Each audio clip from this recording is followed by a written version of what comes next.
In this video I'm going to be talking about the halfway point of All I Know, which is one of the songs that I was working on for my FMP Unit 13, sorry. This video is a re-recording and a re-upload because my videos before were corrupted and weren't seem to be working properly on YouTube, so this is me sort of reflecting back on it and trying to explain where I was with this song and what I thought needed to be improved. So what I'll do, just like the last video, I'll play a drop, I'll explain the drop first and I'll sort of walk backwards. The song is very similar to the last one, but I'll sort of give an overview and then I'll sort of focus on things I've changed and why I've changed them. So this is the drop.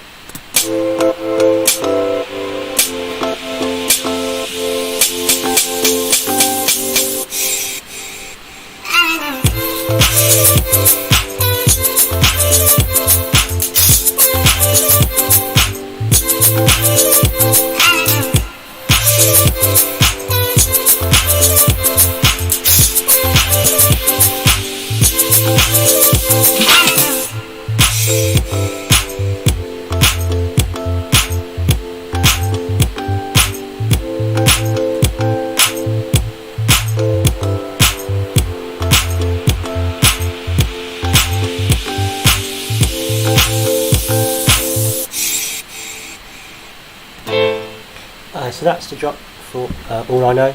The first drop and the second drop are exactly the same, so I'm not going to run through them both, but I would say that they are the same. There's nothing different as far as I'm aware. No, there's nothing strange about them. So I'm just going to go through every element and talk about, I'll sort of give an overview of the song and I'll talk about what's changed from the original. So I'll start off with the drop, and with the drop I think the most noticeable thing is that the vocal shot's changed. I went from having this sort of one shot on every other beat on the 1 and the 3.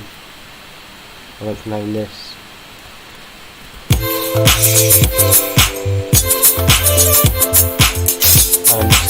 to just using the vocal shot as it was when I first made it in the sound design experiment, mainly because I really liked it and I thought it suited the song. I would say a bit more melodic. I thought, well, I have this thing here, I may as well use it, so I sort of resorted back to the original vocal chop. I think that sounds really cool. The bass line's the same, the drums are the same, the loops are the same. I mean, I brought in the drums earlier, but before it was just the kick on the first half. But I wanted more energy, so I've added the kick and the clap. I've added the hi-hat loop and the clapping to have that energy straight away, along with the crash.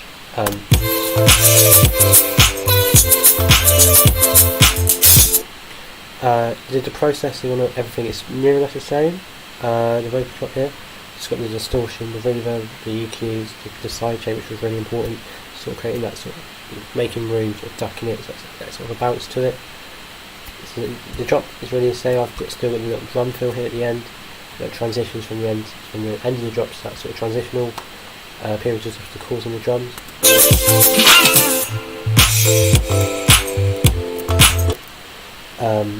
Like I explained in the last video, I've got a crash on like the second beat, so it's a bit off like time to have that sort of tension and release, which I don't really want. I like that when it sort of comes in and then drops back down.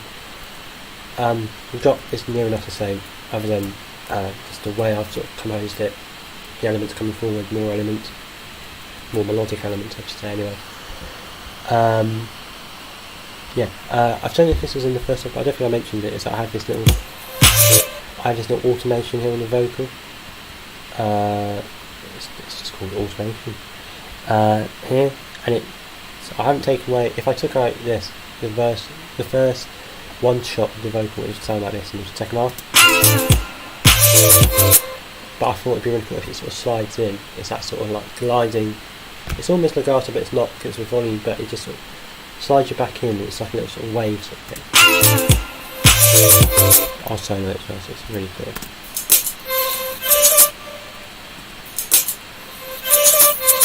And it's just some really nice little cool sliding effect. And the chords are the same processing on the chords. I've changed up the transitional bit here. Before it was just the chords from the song with the piano. but I changed it to the actual chords of the drop because I thought it sounded better. Essentially, it's just that same sort of energy, that same sort of pop music, summery sort of feel to it, which was really important. I thought the piano sort of took away from that and going back to sort of maybe a more sad sort of minor-y feel, and I didn't really want that in the sort of drop and the transitional bit, so I changed back to these chords along with the bass line as well.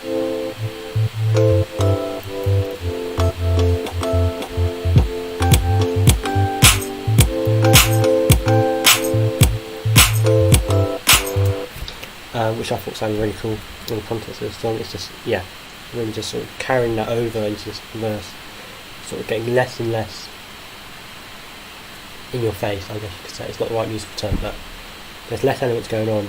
You know something's changing, you know it's sort of going down a bit, going into the second verse. In terms of the build-up, both builds up are the same as far as I'm aware. No, they're not. No, both aren't the same. But on the first build-up, I talked about that little one-shot sample I had. So I had this glitch snare fill.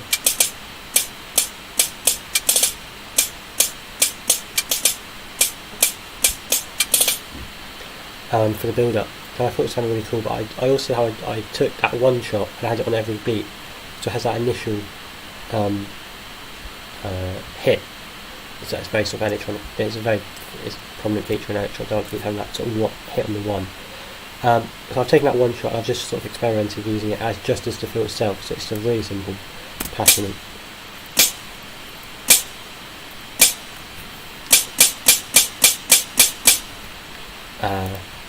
Going into the drop. Looking back, I knew this isn't something I wanted to have in the final piece, but it's just what me experimenting with sort of different ways of building up. It works. It's not out of time or anything, but it's just not maybe the vibe I was going for and the feel I was going for. I wanted sort of more energy, and that's what I wanted. I will quickly just talk about the vocal. This vocal I found on a sample pack on Splice, I believe. It's just in one of my folders from God knows how long. The original was this in the demo, but to give it a bit more ear candy, I've taken it and pitched it up one octave, so 12 semitones, and it's just a nice little ear candy going to the drop, and that's where the title comes from.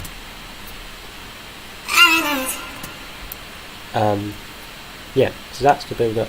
Really, really simple. The same sort of features with the chords and the snap as well. I've taken out the kick as well.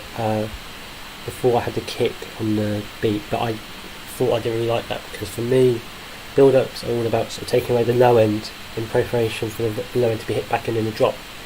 I thought by having a kick, I'm doing the opposite. I'm adding that low end in, which I don't want. So I took the kick out. I just had that sort of high end snare with the high end sort of chords, that all sort of works really nicely together. So that's the build-up and the drop. Explained. I'll talk about the verses because they've changed quite a lot, and I've also, from the original demo, I've taken it from like a 150 second piece to a 3-minute song now. Because I thought I'm making a demo, I need to see how the song would hear if it was a 3-minute thing rather than just a 1 minute 50 sort of thing, a 1 minute piece of music. So the verses have changed quite a bit. The mains finish. I start with this sort of massive impact of the sweep,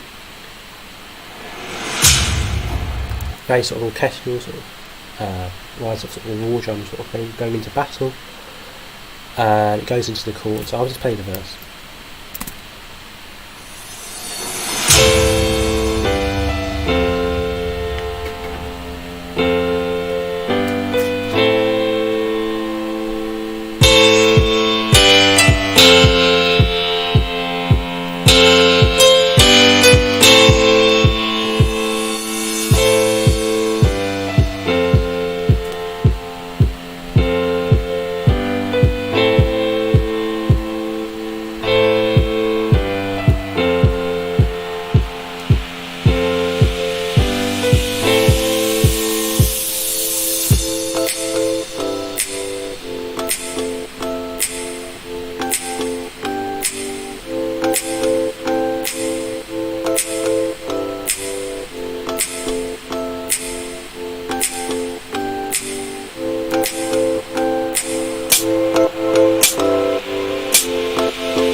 So that's the first verse of the book as an overall piece of music.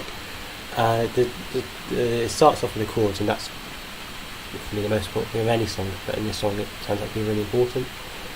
So I've sort of flipped between velocities. So in the start it's rather high, it's still quite soft, but it's not as hard as it gets in this song. So this is a true piano's piano, and it's the chords from the song. The velocities are down there quite low.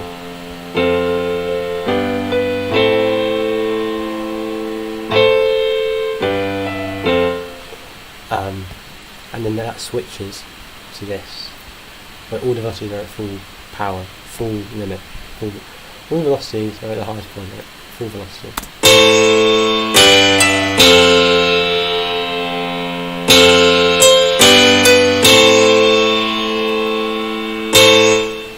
It's just that sort of switch. It keeps it moving, it keeps the listeners listening. Although, you know, this song is going to be a vocal song, and I do not think necessarily the vocals fit that sort of power velocity. But again, it's just sort of me experimenting. We're only at the halfway point. That could all change. Yeah, so it goes into that.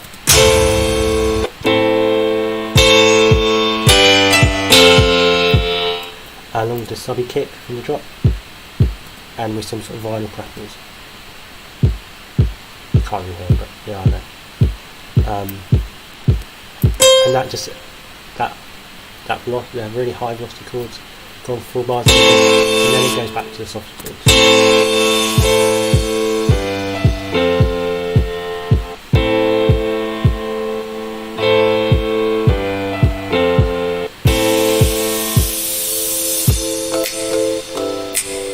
And then, so when the soft velocity chords gone for 8 bars, we go into the sort of the pre-chorusy bit, just with the snap from the chords, just really sort of stripping it back. You know, this is, it's going to be a vocal track. I needed space for the vocal to sort of fit in, and the singer to do his thing with the sort of vocal line. So I want to try and keep it stripped back as possible, but still having those sort of elements which are important.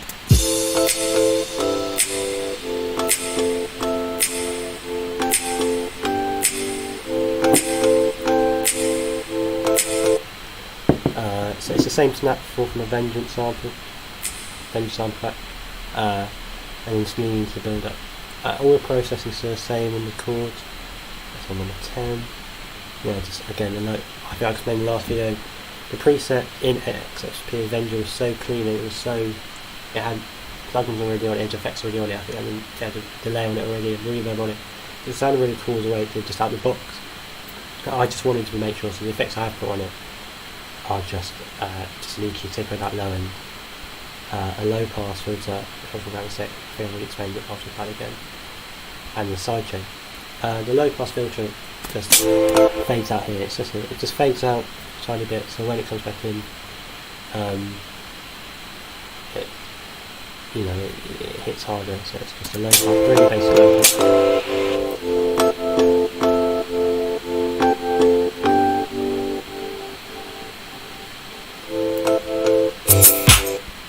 So hopefully that makes sense. That's the first verse. I definitely don't think I'm missing anything. I've got all the same effects, which are really important to me. I like keeping the same effects for a song. I like using a lot of the same effects in my song because I know they work and I know where to sort of put them in the mix. It's because it gets people familiar. So I use this crash cymbal, this transition, in every sort of song of mine. It just keeps things familiar. It's overused, but it works, and I like to think it's something that people recognise. I know people have told me I use it too much, so which means I guess it's a good thing. And going into the second verse, it's very much the same sort of thing as the first, just a few more elements in it. We don't use the hard chords anymore in the second verse. It's the softer chords. This is what the second verse sounds like.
So that's the second verse.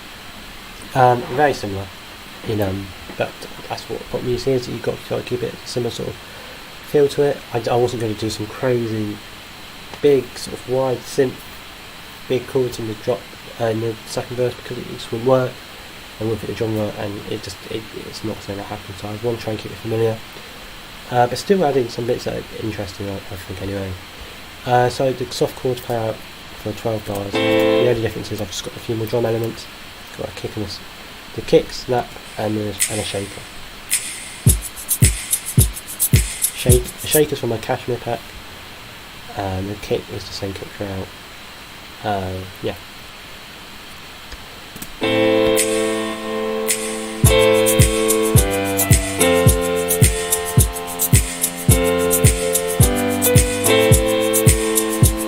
And the kick and the snap and the shaker coming again. Of course, get played. This automation up here is rather important. It automates when the filter, when the kickstart and the sidechain comes in. So here this is from the mix level. So if I go onto the actual filter set, number 10, I've got, so the mix here is down to 0. And go up from 0 to 100%. And here it's at 0. So you get that sort of attack to it. It's not ducking the signal away. And then here, the sidechain comes in and it sort of ducks that initial sort of punch, but as we've got the kick and the snap and shaker, it's really important. The only thing that's different is that I've added a little percussion to sort of punch through a bit more.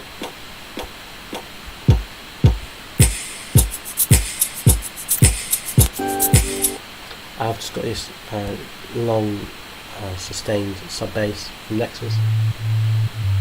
Just got your basic sidechain on it, bit of sound analyzer and your EQs, and again there's crash going to the build up, and this build up is a bit different because it hasn't got any sort of snares. It just sort of goes into it. So not really surprised, but I don't think I've got sweeps in it. That's about it.